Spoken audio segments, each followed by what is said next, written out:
Hello students, आज हम standard form करेंगे रैशनल नंबर की। देखो पहले स्टेप्स बहुत इजी हैं। स्टैंडर्ड फॉर्म बनाने के लिए पहले तो हम डिनोमिनेटर पॉजिटिव बनाएंगे। एग्जांपल से आपको सारा समझ आ जाएगा। ठीक है, तो स्टेप 2 में हम क्या करेंगे, जो हमारे पास रैशनल नंबर होगा p/q। ठीक है, तो यहाँ पर हम क्या करेंगे, अगर HCF उसका जो मतलब हाईएस्ट कॉमन फैक्टर है, जब हम निकालते हैं ना को किसी भी नंबर का, तो वैसे ही हमने न्यूमरेटर डिनोमिनेटर दोनों नंबर्स का HCF निकालना है। अगर तो वो m की वैल्यू 1 हुई तो वो हमारे पास स्टैंडर्ड फॉर्म आ जाएगी। ठीक है, अगर m की वैल्यू हमारे पास 1 ना हुई तो हम उस क्या करेंगे, उस न्यूमरेटर डिनोमिनेटर को m से डिवाइड करेंगे। ठीक है, तो हमारे पास वो स्टैंडर्ड फॉर्म बन जाएगी। अब सीधा यहाँ पर एक और देख लो, रैशनल नंबर p/q हमारे पास is set to be in standard form अगर हमारे पास q पॉजिटिव हो एंड जो इंटीजर्स p एंड q हो उनका जो हाईएस्ट कॉमन फैक्टर है HCF है वो हमारे पास 1 हो। ठीक है, अब यहाँ पर एग्जांपल से समझ लेते हैं। अब -22/-55 इसको स्टैंडर्ड फॉर्म में कन्वर्ट करना है। सबसे पहला स्टेप क्या है, हमने डिनोमिनेटर को पॉजिटिव बनाना है। डिनोमिनेटर को पॉजिटिव बनाने के लिए हम क्या करेंगे, मल्टीप्लाई करेंगे न्यूमरेटर को -1 से एंड डिनोमिनेटर को -1 से। ठीक है, न्यूमरेटर डिनोमिनेटर दोनों को -1 से हम मल्टीप्लाई कर देंगे। क्यों मल्टीप्लाई किया, देखो वैसे बेसिकली माइनस से ही मल्टीप्लाई कर देंगे। ठीक है, तो यहाँ पर माइनस माइनस क्या हो जाएगा, प्लस 22, फिर यहाँ पे 22 1 ज़ा 22, यहाँ पर 55 1 ज़ा 55। देखो सिंपल सी बात है, जब न्यूमरेटर डिनोमिनेटर दोनों में सेम साइन हो, जैसे अब माइनस का साइन है तो वो कैंसिल आउट हो जाते हैं। ठीक है, बड़ी क्लासेस में आप ऐसे करोगे, बट यहाँ पर आप छोटी क्लास से आपकी फर्स्ट चैप्टर कर रहे हो तो इसलिए आपको यहाँ पर दिखाया गया है कि आप पहले -1 से मल्टीप्लाई करोगे तो वो माइनस माइनस प्लस बन जाएगा। अदरवाइज़ इतनी सी ही चीज़ देखोगे आप तो यहाँ पर भी माइनस है न्यूमरेटर में, डिनोमिनेटर भी माइनस है, तो वो दोनों हमारे पास कैंसिल हो जाते हैं। ठीक है, जैसे आप यहाँ पर कॉमन चीज़ निकालते हो ना, 22/55 में आप कॉमन निकालोगे, वैसे ही यहाँ पर माइनस माइनस प्लस हो जाएगा। अब ये नहीं कि प्लस प्लस माइनस हो जाएगा, क्योंकि वही रूल होते हैं हमारे पास कि minus minus plus, minus plus minus, plus minus minus. ठीक है, प्लस प्लस प्लस होता है हमारे पास। ठीक है ना, ये चीज़ होती है। तो अब यहाँ पर देखो, अब इसको हमने डिनोमिनेटर तो पॉजिटिव बना लिया। अब डिनोमिनेटर पॉजिटिव बना तो देखो न्यूमरेटर में पेपर पर भी इफेक्ट पड़ेगा। ऐसे नहीं होता कि आपने डिनोमिनेटर को पॉजिटिव बना लिया, अकेला नीचे ही -1 मल्टीप्लाई किया, ऊपर किया ही नहीं। ठीक है, ऐसे नहीं होता, तो दोनों तरफ हमें करना पड़ेगा। अब 22/55 है, इसको हम किसके टेबल पे कट करें, ये तो अगर बहुत इजी है, 11 का टेबल है ना। 11 2 ज़ा 22 होता है, 11 5 ज़ा 55 होता है, 11 2 ज़ा 22, 11 5 ज़ा 55। ठीक है, मतलब क्या है इसका, यहाँ पे 22 डिवाइड 11, 55 डिवाइड 11, तो कितना आएगा हमारे पास 2/5। ठीक है, यही चीज़ कह रहे थे। m की वैल्यू क्या बन गई हमारे पास, 11। m की वैल्यू हमारे पास 1 नहीं थी। ठीक है, हाईएस्ट कॉमन फैक्टर इसका 1 नहीं आ रहा था, तो दैट मीन्स हमारे पास हमें m की कोई और वैल्यू फाइंड करनी पड़नी थी। तो m की वैल्यू हमारे पास 11 आ गई, क्योंकि देखो 22 का भी फैक्टर क्या होता है हमारे पास, यहाँ पे अगर ऐसे डिवाइड करके देखना, ऐसे देख लो, 11 पे ही, 11 के टेबल पे ही जा रहा है। ठीक है, 11 1 ज़ा 11 2 ज़ा हमारे पास 22 होता है। ठीक है ना, यही आंसर आ रहा है, 11 ही आ रहा है हमारे पास, चाहे इधर 2 ले लो। ठीक है, 2 के साथ हम डिवाइड करके हमने चेक करना है तो। ठीक है ना, तो एक वैसे सिंपल सी ट्रिक बता रही हूँ। तो यहाँ पर देखो, अब 22 है, इसका अगर कॉमन फैक्टर यहाँ पे 2 × 11, ठीक है, यहाँ पे 55 को 5 × 11, तो कॉमन क्या आ रहा है, 11 आ रहा है। 11 तो इसके साथ डिवाइड कर रहे हैं। ठीक है, तो 2/5 इसको अब और तो कैंसिल आउट नहीं कर सकते, तो ये हमारे पास स्टैंडर्ड फॉर्म बन गई।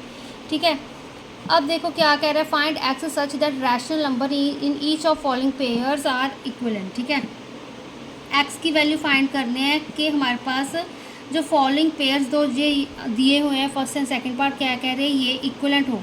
ठीक है, ये भी इक्विवेलेंट हो एंड ये भी इक्विवेलेंट हो।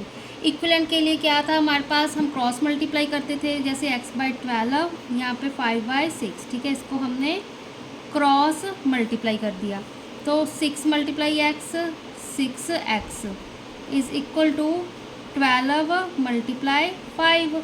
ठीक है, यहाँ पे 6x इज़ इक्वल टू 12 5 से कितना होता है, 5 2 ज़ा 10, 5 1 ज़ा 5 + 1 6। ठीक है, अब देखो यहाँ पे अगर यहाँ पे ऐसे नहीं समझ आ रहा है, यहाँ पे लाइन खींच दी मैंने, इसका यहीं पे पार्ट है।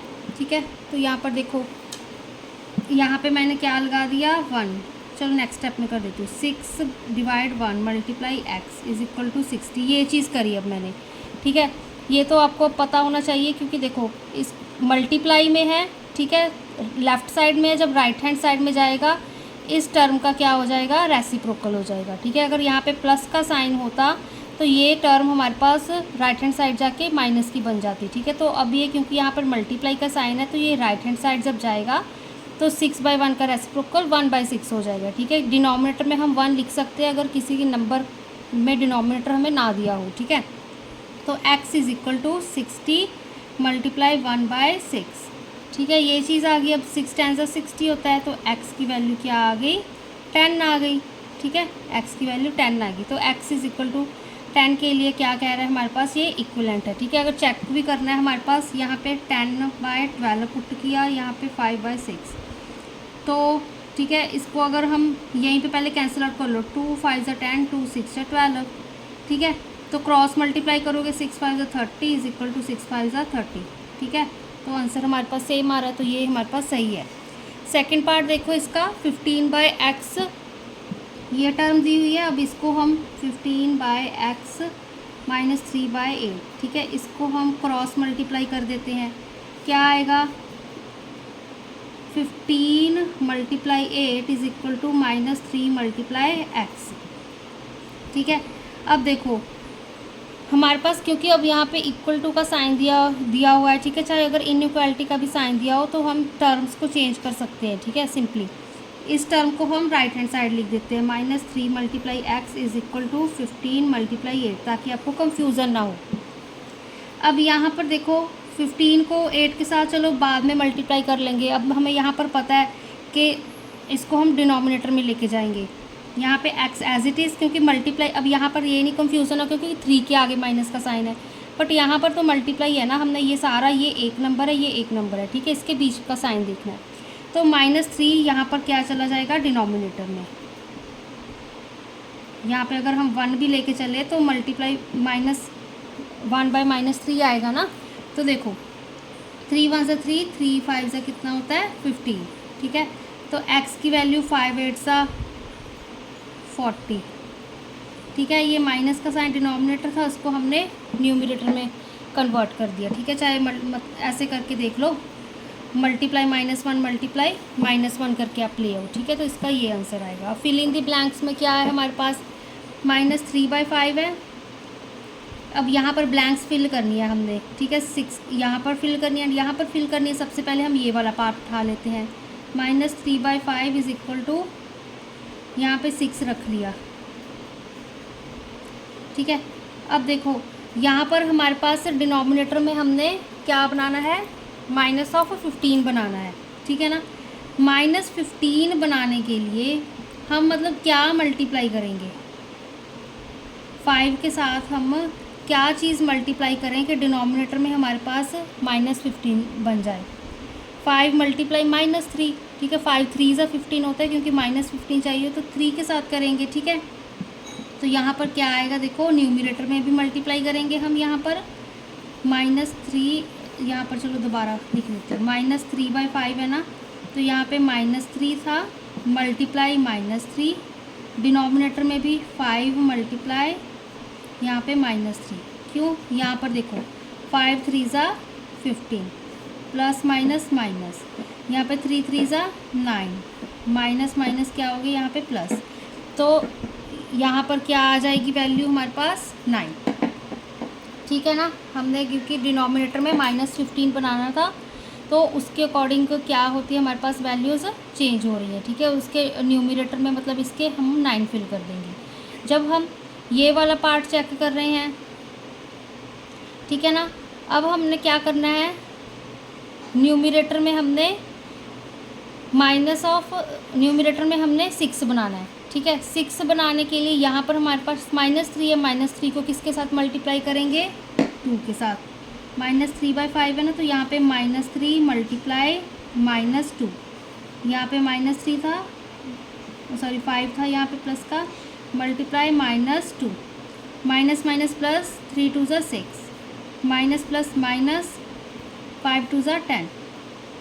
ठीक है, तो ये चीज़ आ गई अब हमारे पास डिनोमिनेटर में यहाँ पर क्या बन गया -10। ठीक है, यहाँ पर देखो ब्लैंक्स में ये कंफ्यूजिंग नहीं करना है, हमें फर्स्ट टर्म जो पूरी वाली दी होती है, ठीक है, उसको एज इट इज़ लिख लेना है। ठीक है, जो भी हमने ब्लैंक फिल करनी है, जब यहाँ पर देखो जब हमें यहाँ पे पहले न्यूमरेटर की वैल्यू दी हुई थी, हमने डिनोमिनेटर की फाइंड करनी थी।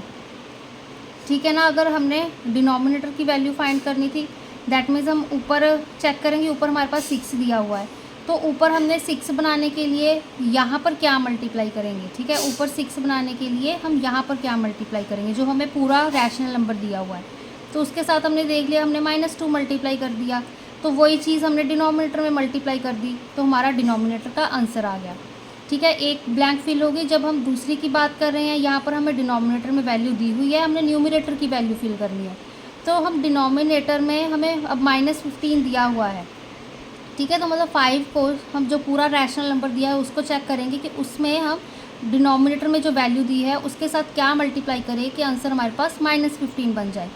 तो 5 3 ज़ा 15 होता है, मतलब -3 मल्टीप्लाई करेंगे क्योंकि नेगेटिव का 15 है, नेगेटिव का है, तो हम डिनोमिनेटर में भी -3, न्यूमरेटर में भी -3 करेंगे। ठीक है, तो आंसर हमारे पास न्यूमरेटर वाली ब्लैंक फिल हो गई, तो यहाँ पर आंसर 9 आ गया। ठीक है, तो यहाँ पर जो न्यूमरेटर में मल्टीप्लाई करोगे वही डिनोमिनेटर में करना है, जो डिनोमिनेटर में करोगे वही न्यूमरेटर में करना है। ठीक है, तो अब यहाँ पर वर्कशीट 3 देखो, स्टैंडर्ड फॉर्म में निकालना है। सबसे पहले डिनोमिनेटर फर्स्ट स्टेप पॉजिटिव है, इसका हाईएस्ट कॉमन फैक्टर क्या होगा, यहाँ पर भी 11 होगा, क्योंकि अभी अभी हमने क्वेश्चन किया है। ठीक है ना, क्यों 11 3 ज़ा 33, 11 7 ज़ा 77, m की वैल्यू क्या है हमारे पास 11। यहाँ पर चेक कर लो हमारे पास क्या आएगा, 4 5 ज़ा 20 होता है, 4 16 ज़ा 64 होता है। देखो 64 को डिवाइड करके देख लो, यहाँ पे हाईएस्ट यही चीज़ आ रही है। ठीक है, अगर यहाँ पर ऐसे नहीं पता लगता तो यहाँ पर पहले 64 का निकाल लो। ठीक है, 2 3 ज़ा 6, 2 2 ज़ा 4, 2 16 ज़ा 32, 2 8 ज़ा 16, 2 4 ज़ा 8, 2 2 ज़ा 4, 2 1 ज़ा 2। ठीक है, ये आ गया। 20 का निकालो, फिर 2 10 ज़ा 20, 2 5 ज़ा 10, 5 1 ज़ा 5। ठीक है, अब यहाँ पर चेक करो, यहाँ पर 2 बार 2 आ रहा है। ठीक है, एंड यहाँ पर 1 2 3 4 5 6 बार आ रहा है, बट यहाँ पर कॉमन हमारे पास यहाँ पर भी 2 बार आ रहा है। ठीक है, हमने कॉमन चीज़ ही देखनी थी, हाईएस्ट कॉमन फैक्टर, सबसे बड़ा कॉमन फैक्टर क्या है हमारे पास, तो यहाँ पर 5 कहीं पर भी नहीं है। ठीक है, 2 ही है, एंड यहाँ पर भी 2 है, एंड वो 2 कितनी बार है, यहाँ पर 2 बार आ रहा है। ठीक है, यहाँ पर 6 बार आ रहा है, बट यहाँ पर हाईएस्ट 2 बार आ रहा है, तो यहाँ पर हम यहाँ पर भी 2 लेके चलेंगे। ठीक है, तो मतलब बेसिकली 2 2 ज़ा 4, तो 4 इसका हाईएस्ट कॉमन फैक्टर है। तो यहाँ पर 64 डिवाइड बाई 4 -20 डिवाइड बाई 4, तो यहाँ पे 4। ठीक है, 4 को किसके साथ मल्टीप्लाई करोगे, 16 के साथ मल्टीप्लाई करोगे तो 64 आएगा। ठीक है, 4 यहाँ पे 16 ज़ा 64, यहाँ पे 4 5 ज़ा 20, माइनस का साइन यहाँ पर एज इट इज़। ठीक है, अब नेक्स्ट देखो, यहाँ पे डिनोमिनेटर को यहाँ पे हम पॉजिटिव बनाना भूल गए। अब यहाँ पर मल्टीप्लाई कर देंगे -1 के साथ, -1 के साथ, चाहे एंड वाले स्टेप में कर दो, तो यहाँ पे -16/5 आ जाएगा आंसर। ठीक है, पहले ही कर देते हैं हम मल्टीप्लाई -1 के साथ, पहले ही करना है हमने। ठीक है, तो माइनस माइनस क्या हो जाएंगे प्लस, 5 1 ज़ा 5, 16 1 ज़ा 16, यहाँ पे माइनस का साइन आ जाएगा। ठीक है, अब यहाँ पर देखो, अब यहाँ पर हमने पहले डिनोमिनेटर पॉजिटिव बनाना है। डिनोमिनेटर पॉजिटिव बनाने के लिए क्या करेंगे, -1 के साथ न्यूमरेटर डिनोमिनेटर में मल्टीप्लाई करेंगे। तो यहाँ पे 27 1 ज़ा 27, माइनस माइनस प्लस, यहाँ पे 15 1 ज़ा 15, माइनस माइनस प्लस हो गई। अब यहाँ पर देख लो, इसका हाईएस्ट कॉमन फैक्टर क्या आएगा, 9 3 ज़ा 3 5 ज़ा 15, 3 9 ज़ा 27। ठीक है, और कोई आ नहीं रहा हमारे पास, देखो 27 को 3 9 ज़ा 27, 3 3 ज़ा 9, 3 1 ज़ा 3, यहाँ पे 15 का 3 5 ज़ा 15, 5 1 ज़ा 5। ठीक है, हाईएस्ट क्या है हमारे पास, यहाँ पे 3 एंड यहाँ पे 5 है, दोनों सिंगल सिंगल है, बट यहाँ पर ओनली 3 ही है हमारे पास। ठीक है, 3 यहाँ पर एक टाइम रिपीट हो रहा है, तो यहाँ पर भी एक टाइम वाला लेंगे, तो मतलब क्या आ रहा है हमारे पास 3 क्या आएगा, हाईएस्ट कॉमन फैक्टर है इसका, m की वैल्यू यहाँ पर 3 है, तो इसको डिवाइड करेंगे हम 3 के साथ, ठीक है। तो क्या हमारे पास आंसर आ रहा है, 3 9 ज़ा 27, 3 5 ज़ा 15, तो ये इसका आंसर आ गया। यहाँ पे m की वैल्यू क्या है, 3, ठीक है। यहाँ पर चेक कर लो, अब यहाँ पर तो डिनोमिनेटर ऑलरेडी पॉजिटिव है, न्यूमरेटर में नेगेटिव है, तो अब यहाँ पर हम क्या चीज़ को डिवाइड करेंगे, ठीक है। यहाँ पर चेक कर लो, अब यहाँ पर मेरा ध्यान तो 7 के टेबल पे ही जा रहा है। देखो 7 5 ज़ा 35 होता है, 7 1 ज़ा 7, 7 + 3 10, ठीक है। आपको टेबल अच्छे से आते होंगे तो आप माइंड में भी कैलकुलेशन कर सकते हो, ठीक है। तो मैंने कोई वो नहीं करा हुआ, क्या कहते हैं उसको, अबैकस वगैरह नहीं करा हुआ, तो सिंपली आपको ऐसे याद होना चाहिए। 7 1 ज़ा 7, 3 आ गया यहाँ पे, 7 5 ज़ा 5 नीचे आ गया हमारे पास यहाँ पर, ठीक है। 7 5 ज़ा 35, ये चीज़ होगी। तो मतलब जब हम 7 को 15 के साथ मल्टीप्लाई कर रहे हैं तो आंसर 105 आ रहा है। 98 के लिए चेक कर लो, 7 1 ज़ा 7, यहाँ पे 2 आ गया, यहाँ पे 8, 7 4 ज़ा 28। जब 7 को 14 के साथ कर रहे हैं तो रिमाइंडर 0 आ रहा है, ठीक है। तो बेसिकली हमारे पास क्या यहाँ पे क्या चीज़ आ रही है, यहाँ पे साइड पर लिख देती हूँ। देखो क्या फैक्टर्स बन रहे हैं यहाँ पर हमारे पास, 105 को जब हम 7 × 15 कर रहे हैं, 98 को जब हम 7 × 14 कर रहे हैं, ठीक है। अब यहाँ पर तो कुछ कॉमन निकल नहीं रहा है ना, तो इसका हाईएस्ट कॉमन फैक्टर क्या हो गया, 7 हो गया। तो 7, यहाँ पर भी m की वैल्यू 7 आ गई, तो माइनस का साइन एज इट इज़, यहाँ पर 7 15 ज़ा 105, 7 14 ज़ा 98, ठीक है। तो इस तरह से आप इसको डिवाइड करके ऐसे भी निकाल सकते हो अगर आपको नहीं आता, ठीक है। अदरवाइज़ हम छोटे छोटे टेबल्स पे ऐसे कट करते जाते होते हैं, ठीक है ना। तो यहाँ पर और कोई कटिंग तो सिंप्लीफिकेशन नहीं हो रही है, ठीक है। तो यहाँ पर ये हमारा आंसर आ गया। बाकी के हम क्वेश्चन नेक्स्ट वीडियो में करेंगे।